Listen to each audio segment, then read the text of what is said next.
大家好。大家好，我们现在是在加拿大的班夫国家公园的路易斯湖。我们又来路易斯湖了，这是我们近10年以来第8次来到班夫国家公园，开着我们的清风房车也是第5次来到这儿，足以看出我们有多喜欢这个地方。这次呢，我们拿出整整2周的时间，我们从温哥华出发，在基罗纳停了1晚，然后呢来到班夫国家公园，将逗留12个晚上。这个神仙营地呢，我们去年也住在这儿。我们在环美的时候，Kevin 拼手速抢到了 C 位的营位。班夫国家公园呢，它是整个夏天我们最喜欢逗留的地方。和我们温哥华呢，同样都是夏天非常适合来的地方。这个路易斯湖呢，是班夫国家公园里最有名气的一个湖。而班夫国家公园呢，也是加拿大第1个国家公园，地位也就是相当于美国的黄石公园。1884年呢，这个地方并命名为路易斯湖啊。那路易斯呢是纪念英国女王维多利亚第4个女儿，所以她的名字就叫路易斯。另外呢，班夫国家公园所在的亚伯达省，这个亚伯达Alberta也是这个公主的名字。公主的丈夫恰恰也就是咱们加拿大的总督。那路易斯湖呢和梦莲湖是班夫国家公园最著名的2个湖。当然除了这2个湖之外呢，还有很多个湖，很多个山。对，而且班夫国家公园呢跟其他地方不太一样，它喜欢划船的。喜欢骑自行车的，喜欢爬山的，喜欢爬山的，这里都是天堂。对，哪怕你这些都不喜欢，你喜欢逛街，也有特别好的小镇啊，也非常值得一逛。因为这儿的税呢只有5%，而我们温哥华呢税要12%。对，温哥华人呢特别喜欢来这里购物，因为这里消费税比较低一些。路易斯湖呢，大部分来呢，除了游客走走逛逛之外，很多人呢屡次来这儿呢，主要就是爬山。从这儿爬山上去呢，有一个茶屋，茶屋呢还能再爬，有一个非常漂亮的观景台。但是呢，需要付出非常大的体力。但是你能得到上帝的视角。对，我们3年前呢，2个人爬过1次，上山5公里，下山7公里。但是呢，临近最高点的时候呢，还有1.5公里的时候呢，由于我的体力不支，我们退缩了。但是我还是看到了上帝的视角。如果有时间啊，如果有体力，大家可以尝试这一条爬山的线路，也是路易斯湖的最美的地方。班夫国家公园除了路易斯湖和梦莲湖之外呢，我们这次也会去很多不知名的地方，但是也是天堂般的风景。所谓不知名，仅仅就是大家刷的频率不高，其实也是非常美的啊。但是呢，也有很多这次我们不去的啊，如果感兴趣的，也可以看看我们以往的视频。我们毕竟已经来过8次的班夫国家公园，不可能每一次走的线路都是一模一样的。但是如果你的行程来这里只有3天4天，对啊5天6天，那可能要更紧凑一些。那肯定会选择一下不同的地方。只是来班夫国家公园，大家得带好一点御寒的衣服，早晚温差比较大啊。轻羽绒啊、帽子或者说外套还是需要的。不要看现在是7月份的炎炎盛夏，夏天来班夫国家公园一定会给你不一样的享受。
我们现在呢是在班夫国家公园的班夫小镇。对，从我们的营地开车过来呢，5-6分钟就到了，特别方便。班夫小镇呢，有很多停车的地方，当然了，大部分都是收费的。班夫小镇的停车费呢比较贵，它一般停车楼的话呢要12刀1个小时，路边的话呢是7刀1小时。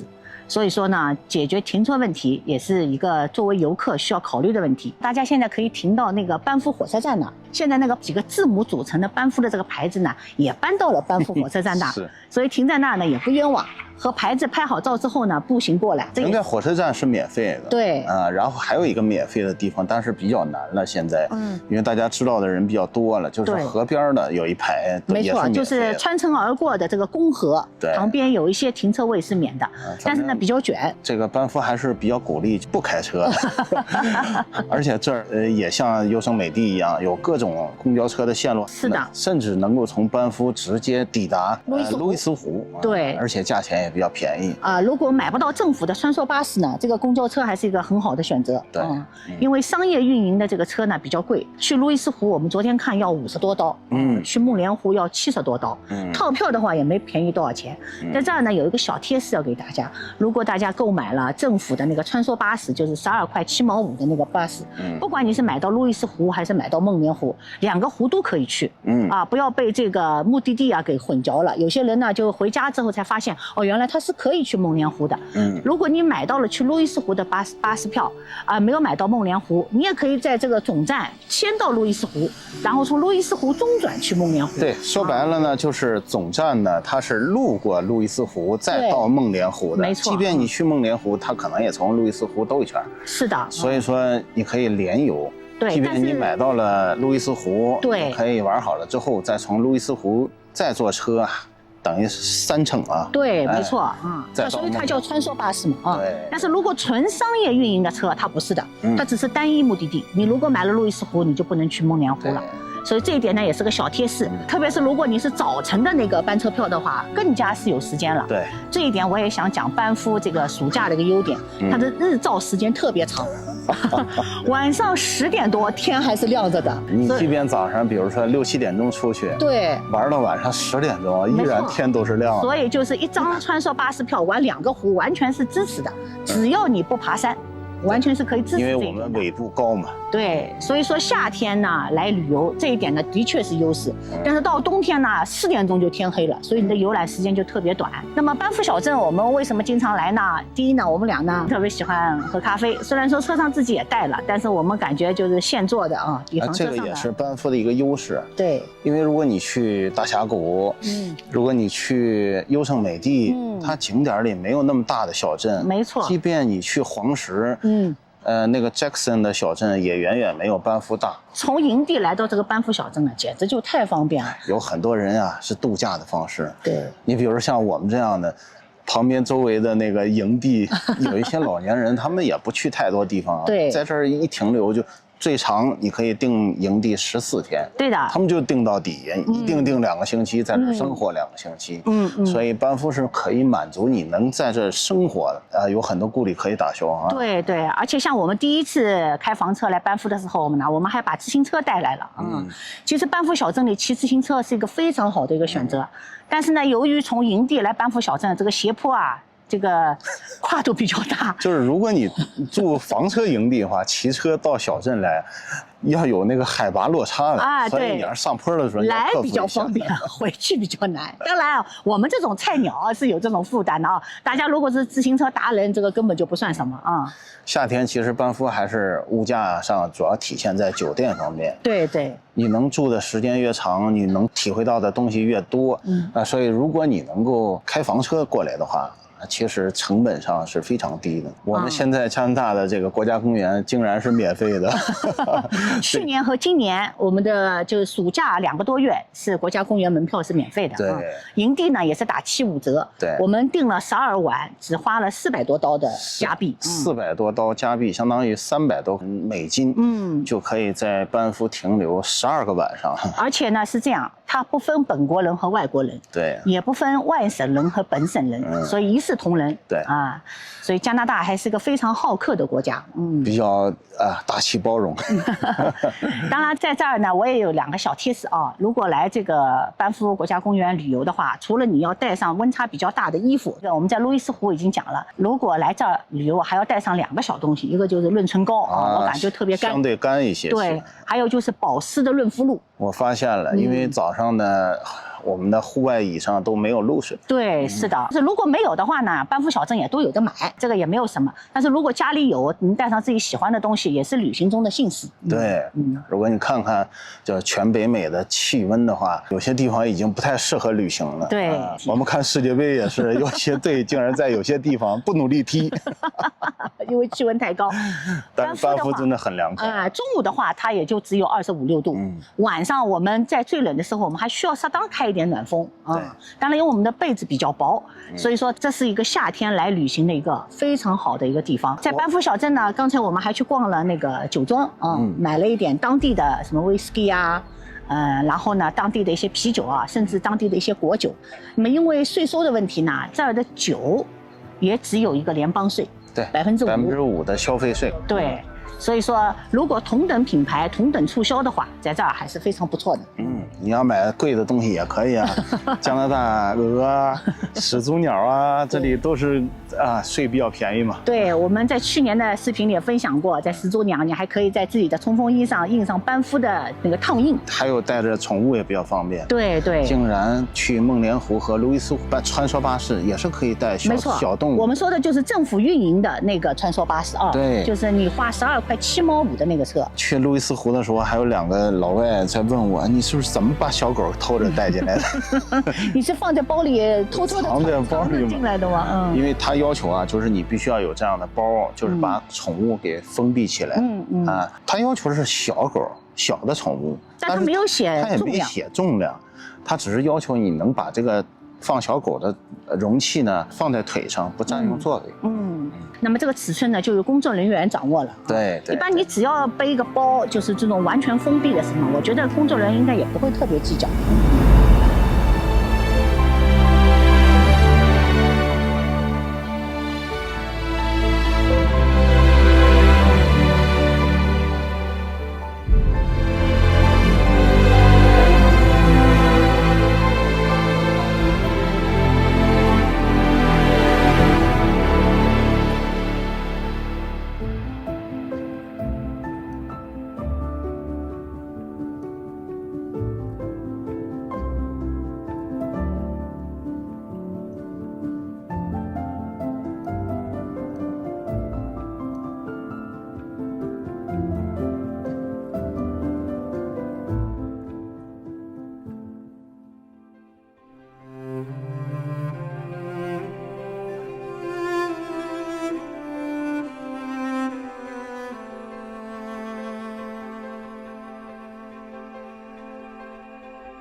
我们现在在卡莫尔小镇，卡莫尔小镇是我们每次来班夫国家公园必定会来的一个地方。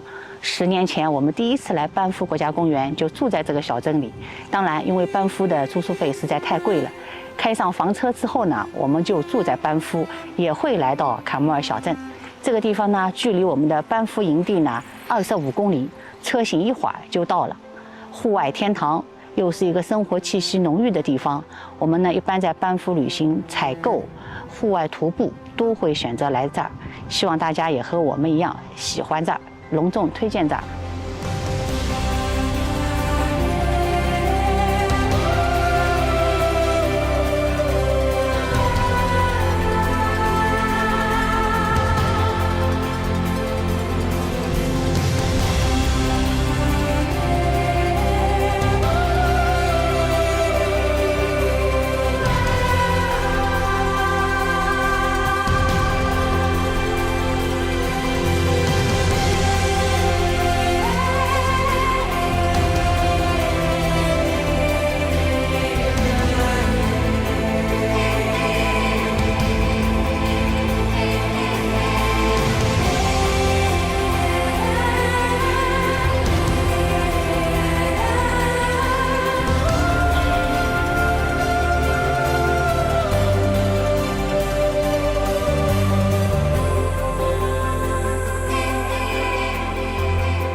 我们现在呢是在 Tujek Lake， 这也是我们每次来班夫国家公园必定会来的一个地方。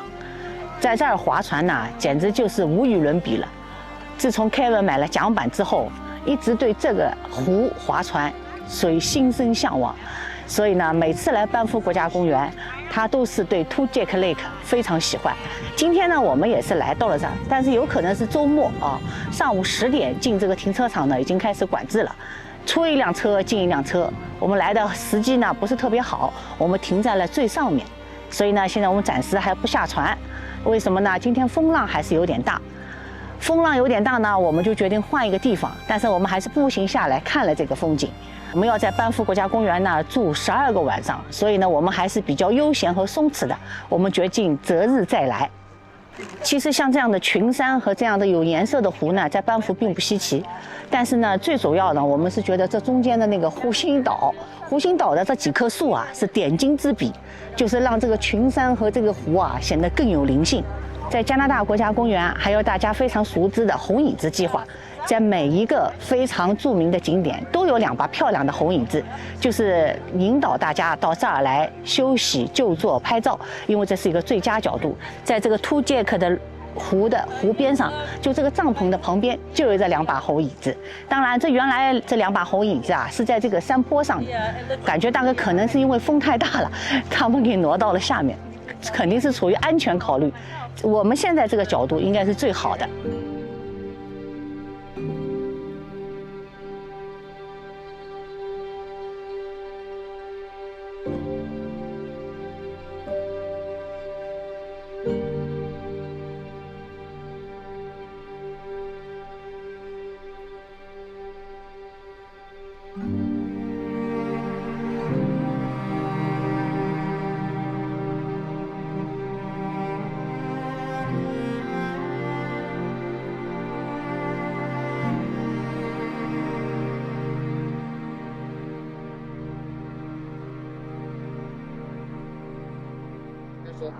我们现在在卡斯卡特山旁边的一个池塘，也俗称叫泡子。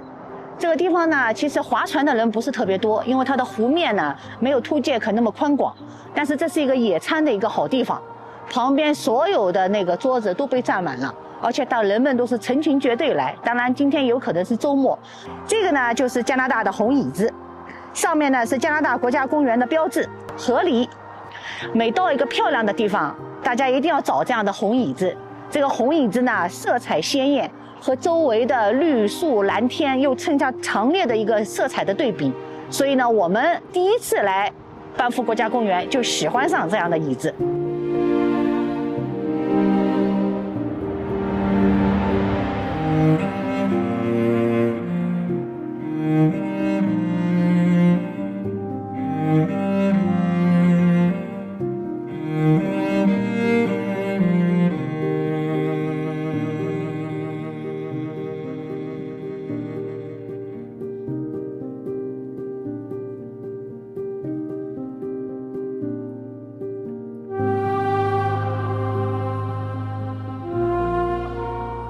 我们现在是在班夫国家公园里诺奎山滑雪场的半山腰。我们上山这条路呢，其实是去滑雪场的。在不到滑雪场的半山腰有这么一个观景点，不费吹灰之力，也不用爬山，也不用走路，把车停在旁边就能看到如此棒的风景。下面呢，这个是整个班夫小镇的景色，班夫大道、班夫小镇，还有豹河从镇中流过。那么俯瞰整个班夫小镇呢，其实有3个地方，一个呢是这个点，还有一个呢可以爬山隧道山，这个呢就没有那么轻快了，是需要自己爬山的，或者呢花钱去班夫缆车。可以说，周围你可以从不同角度俯瞰整个班夫小镇。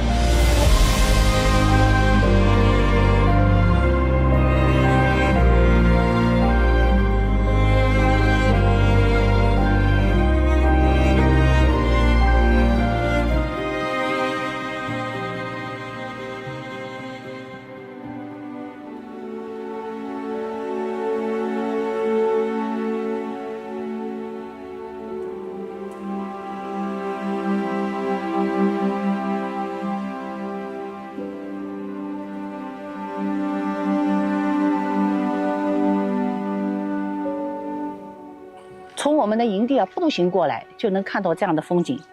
前面的这些像钟乳石或者像石柱子一样的，这个英文名字叫 hoodoo。又看到红椅子了，红椅子在这个夏天显得好像饱和度特别高颜色特别鲜艳。对面这个山就是鸾斗山，这个山像不像一本本书打开的褶皱？就是因为这些褶皱，才让这个山显得特别的漂亮。它不是一个普通的山。前面这座就是比其他山峰稍微矮一点的这个山，这个就是隧道山。这就是我们上次在那个去滑雪场的半山腰说过，可以俯瞰整个班夫小镇的第2个制高点。但这个地方呢，车不能开上去，你只能自己爬上去。我和Kevin2个人一共爬过3回还是4回景色还是非常美的。但是因为它直接爬升的这个坡度还是比较高，稍微有一点小累。下面这条河呢，就是蜿蜒于整个班夫小镇和坎莫尔的公河。前面这个就是费尔门城堡酒店，在这个城堡酒店的边上呢，就是有著名的班夫的缆车，也就是俯瞰整个班夫山景的第3个制高点。班夫缆车，如果你不想开车的话班夫缆车因为停车场现在需要收费了，在班夫小镇里也有很多的就是接驳点接送的地方，也是非常方便的。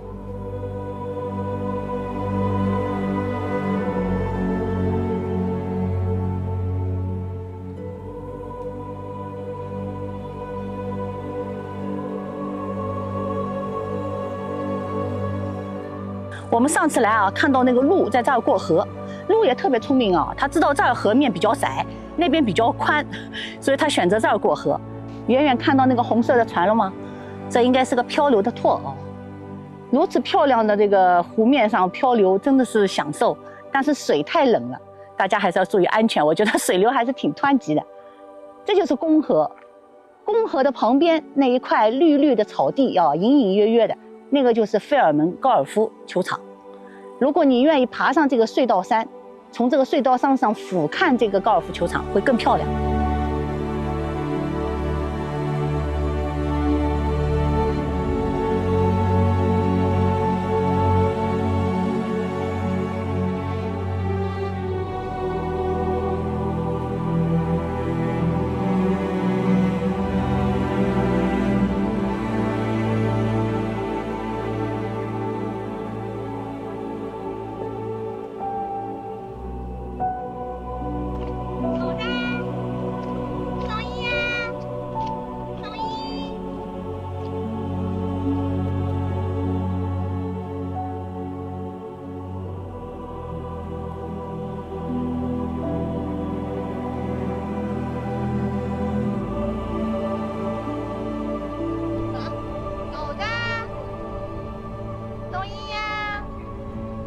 乖乖呀！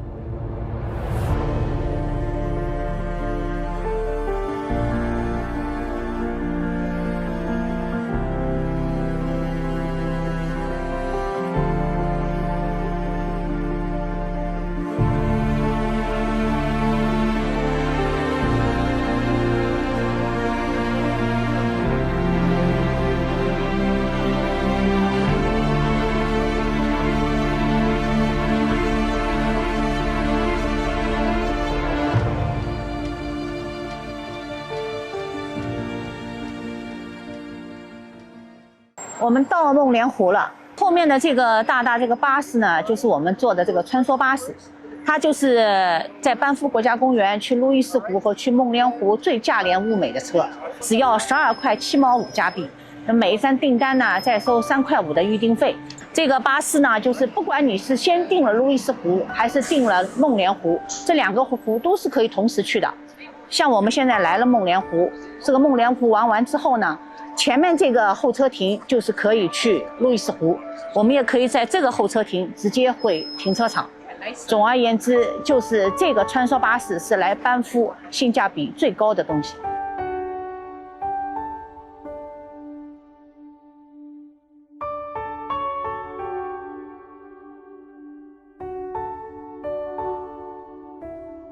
现在我们已经上坡了，但是10年前我们第一次来梦莲湖的时候，太傻了，也没有做功课，不知道这儿上山有一条路，我直接就从这个木头和这个乱石岗这儿爬上来了，也就10年前，估计现在是爬不了了。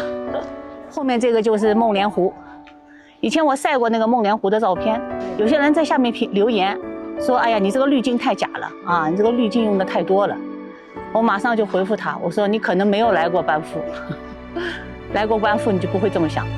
我们的相机什么滤镜也没有啊，眼睛看到的比景色更要漂亮。”有一次我在 YouTube 上看到有个博主，也是 Kevin 推荐我看的，他们是早晨摸黑进来看日照金山的，这个日出的。有一带队的人啊，漆黑一片，他走错方向了，上了山坡之后啊，他往右手走，其实真正的梦莲湖在左边。所以如果大家清晨来看那个日出，如果不认识路，如果第一次来，千万记得山坡上来之后啊，往左手走，左手才是梦莲湖。因为上来拍照要排队嘛，对，所以他们就跟着一拨人往那个方向排。没错，因为是漆黑一片嘛，并不知道湖在哪儿嘛。啊，想来看日出的有那种专门日出的巴士，对对对， 4点多钟就开始了。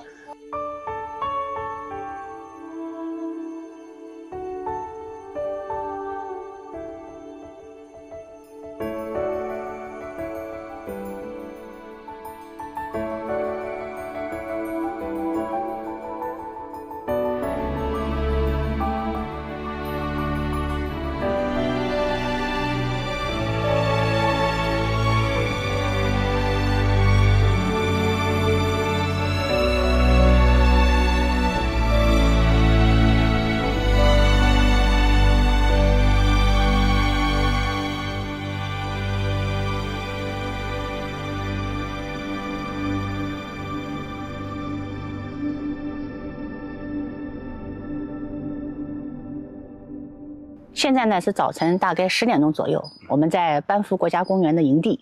这个营地呢是班夫国家公园里最大的一个营地，也是设施最齐全的一个营地。其中呢有1/3的营位呢都是 full hookup。整个营地的规划呢隐私性特别好，而且间距又特别的宽广，特别干净。对，这个营地呢它没有别的一些设施啊，它除了有完善的厕所和淋浴之外。啊，它并没有洗衣房，对，啊，它也没有什么活动中心，因为整个大自然就是一个活动中心啊。当然，它如果比优胜美地的话，那就是豪华营地了。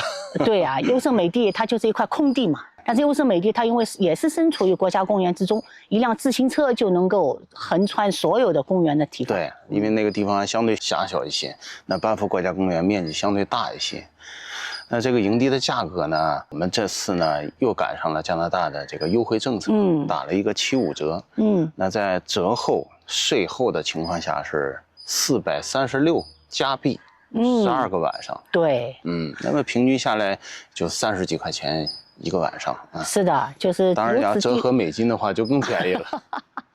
在美国也没有住到过这么便宜的价格。对对对，因为它的设施还比较完善嘛。对。但是呢，就是要求你要早订。早早的把行程定下来。就是如果要抢这样的全连接的这样的营地的话，你还是要在第一时间它开放的时候，你还是要这个开好闹钟啊，进去抢。还有一个难度呢，就是如何在一个营位连续抢12个晚上。我们曾经也抢过，比如说12个晚上，但是中间要换2次营位。对对。而如果一换的话，你就会涉及到你那个营位的人他退房比较晚，那你就这一天就没有办法安排其他的行程。对对，但是你同时又得收拾停当，毕竟是要动车的。所以这个呢，Kevin已经非常熟练了。对，这个营地呢4面雪山呀。对。尤其我们对面的 Randall 山啊，每天晚上都有遛狗的啊，或者吃饭之后遛弯的啊。班夫国家公园的一日游，这个地方对面也是一个停的地方，也是一个停靠站啊。它也作为一个风景点介绍给那个游客。对。然后我们的这个房车呢，Kevin抢到的这个就是 C 位。反正周围有很多营位，我发现除了租的车之外，大多数都是连住很多天。是的。都是一些有经验、长期享受房车生活的人啊。我们这个是拖挂，所以我们呢是开着皮卡出去啊，去小镇啊，去景点。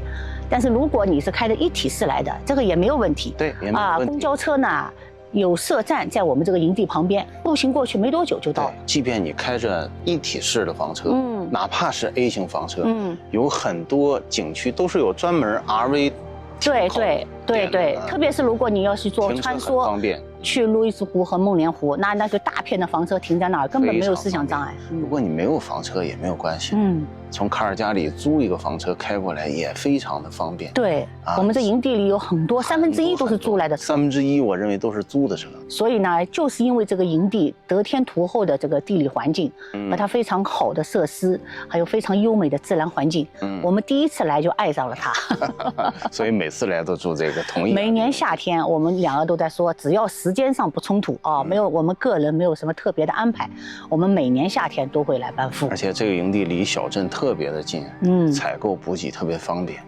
当然如果你是小型一点的房车，或者你不太需要全连接的，班夫国家公园还有很多不同的营地。对，你还可以选，比如说我知道图杰克营地啊，还有尤赫公园的营地，路易斯营地，路易斯湖旁边也有露营地，都很方便。但是那些营地都不是 full cup 的，如果你能接受这一点的话，你也可以换很多营地，体验不同的风景。如果你现在没有房车的话，以后可以作为一个小目标吧。我们边上就有一个车从加州来的。他就不是房车，加州过来的对，他就搭帐篷，但是他奥德赛，对，但是他是你看，他就订了一个全连接的营地，对，他把自己的帐篷电饭煲接在那个营位上，对，然后他的帐篷的这个门正对这个山对，和我们享受同样的风景，没问题，搭帐篷也可以，是的，而且如果夏天来的话，这里又不需要空调，晚上盖厚一点的被子也可以，对。只是这个营地呢，有些地方呢，手机信号呢若有若无。但是呢，有一个诀窍，如果你的营位上觉得手机信号不是特别好，你可以来到我们后面。我们经常看到有很多人对站在那儿站在马路旁边，对，马路旁边手机信号好一些。对，就这个地方区域特别好。如果你紧急需要和家人联系，或者上传一些你优美的视频，如果你住的时间久，或者你拥有星链的话，你可以选择一些就是树比较少的地方。对。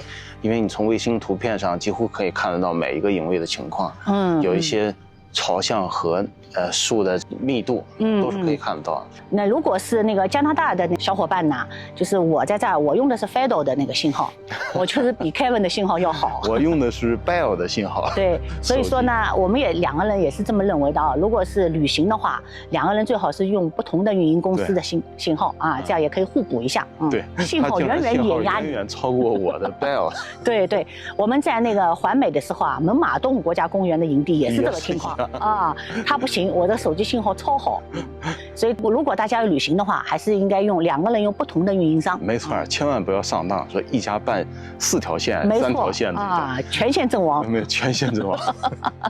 而且这个营地呢也是我们的福地。我们这次出发之前呢，虽然说预定了路易斯湖和梦莲湖的穿梭巴士，但是呢，因为当时对天气完全是未知的就是盲买的。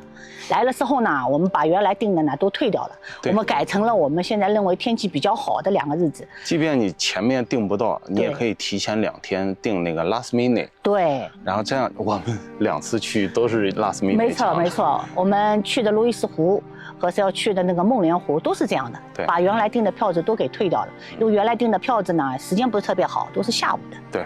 有的时候你也要根据天气情况。对。这次来也不下雨，也不热。你看，即便我们在阳光里，其实看起来很热，但其实我们都不是特别热。我们在去年的视频里聊过什么季节是来班夫最好的季节。其实我们10年8次来班夫，这是第2次7月份来。对。我们以往都是5月、6月来。对。那么6月初、6月底。对，6月中旬都来过。那么7月份来呢，还是和我们去年视频里聊的那个情况是一样的。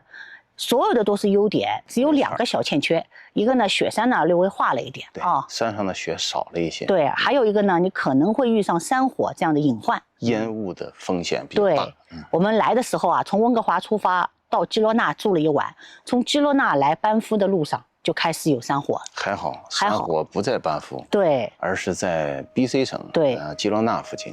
我们到班夫的天稍微有点影响之后就没有再影响。所以说，如果大家想知道就是说什么季节来的话，可以去看一下我们去年的视频。但是7月份来，都来过。对，就是这2个隐患。如果你这2个隐患觉得无所谓那么7月份是最好的。7月份湖水会更绿一些，对，天气更暖，更适合露营。没错，然后你也可以适合在外面吃饭。当然，你要执迷于雪山的话，那你一定要6月来了。5月底开始啊，我们去年来了2回，一次是5月底，一次是6月中旬。但5月底雪没化，湖面没有湖。没错没错，贝托湖也没有化，那个梦莲湖也没有开。所以看你需要什么吧。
我们现在呢就来到了隧道山，从我们的营地开车过来呢5分钟就到了。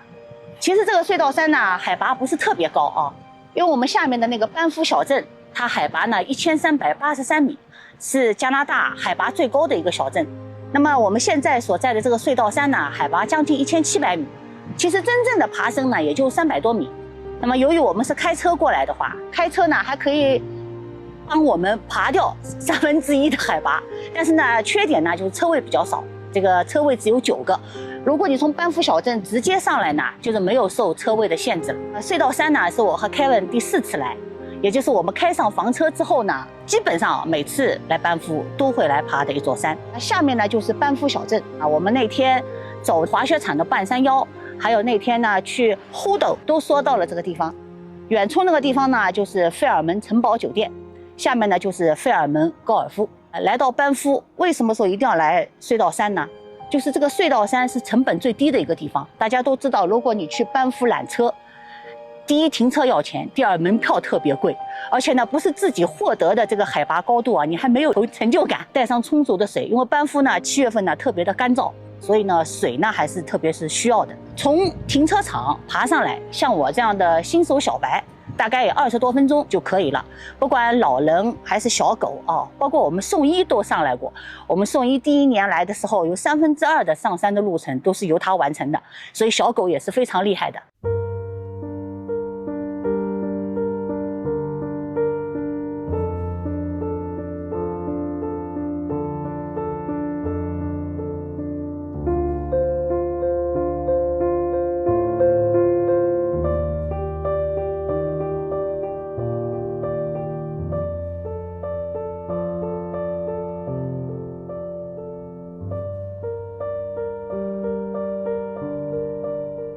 换了一个角度啊，和大家分享一下隧道山。为什么叫隧道山呢？因为整个班夫的开发啊，离不开太平洋铁路公司。最早的时候呢，太平洋铁路公司呢准备建一条铁路从这个山下面穿过，但是后来呢考察下来呢，发现绕着这个山走呢成本更低，所以说呢这个山呢并没有开隧道，但是隧道山这个名称被保留了下来。所以周边的这个山谷啊，你看都远远高于我们这个隧道山。Kevin 做了一个比喻啊，这就好像故宫的景山哦，在那个市中心有这么一座像元宝一样的小山，让我们可以俯瞰整个小镇。那么从这个山坡不到1点就有2把红椅子，这也是我们第4次跟大家提到这个红椅子了。所以红椅子的地方呢，肯定是班夫景色最棒，而且是非常悠闲的地方。欢迎大家来班夫旅游。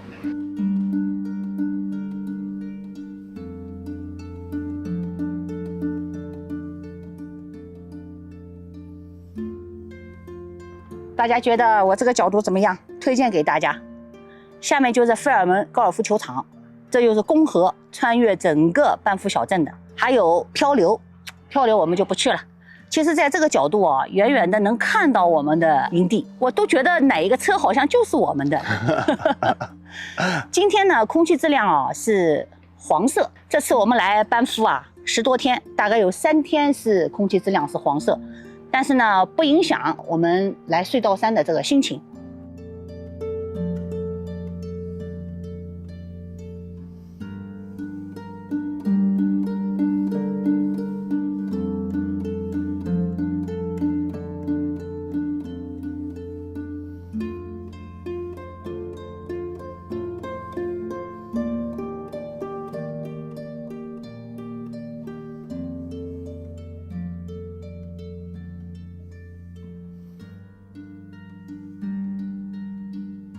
我们今天呢准备移动了，我们将离开居住了12晚的班夫国家公园，去往基罗纳，在基罗纳停留1晚之后呢，再回到温哥华。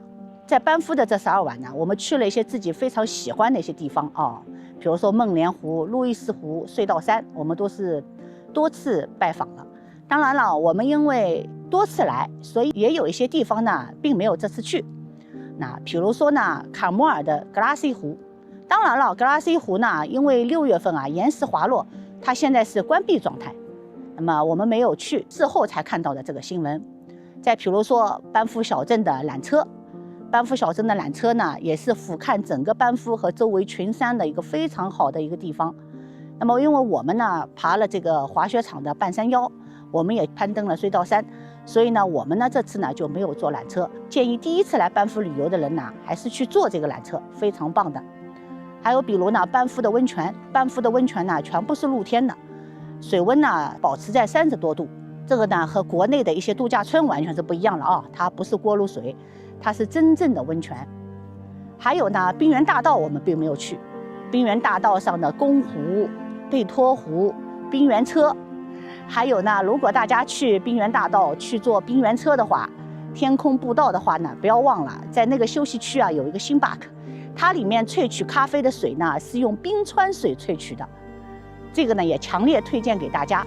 那么如果是从温哥华来的人呢，可以从滨原大道一路玩到贾斯伯，再从贾斯伯回温哥华，这也是非常好的一个环线的线路。另外呢，我们喜欢班夫的原因，确切说我喜欢班夫的原因呢，因为来班夫呢并不需要过海关，可以带上我所有的喜欢的预制菜，馄饨啊、包子啊、饺子啊、卤牛肉啊。来这儿呢，只要简单的烹饪一下，就能享受到可口的饭菜。所以说呢，班夫呢，我们非常喜欢，不管是从风景，还是生活，还是营地的完善度，都是1级棒的。那么当然了，7月份如果你来班夫的话呢，周围的雪山呢都已经融化了啊，雪山都没有了。但是呢，在你去梦莲湖的路上，还有我们坐穿梭巴士去路易斯湖和梦莲湖的那个巴士总站。周围呢还有连绵的冰川哦，那个是冰川，并不受7月份炎热的影响，也是非常壮观的。当然7月份来呢，还有一个小小的隐患，就是山火。我们这次12晚住在班夫呢，有3天碰上了空气质量是黄色，因为呢 BC 省还有美国的华盛顿州、俄勒冈州周围呢都在有山火的那个火警的预报，多少呢对班夫的空气质量呢还是有影响的。还有一点呢，小贴士给大家，就比如说突杰克湖，我们呢第1次去的时候呢，周末的上午10点，车子并没有开进去，因为工作人员已经开始管了。里面因为停车位呢也非常有限，所以那一次呢我们划船没有划成。然后我们第2次去呢，我们选择了下午4点。下午4点时候去呢，工作人员还在，路旁边都是车停着。但是因为我们有船，从路边扛进去呢，这个难度体力都很大。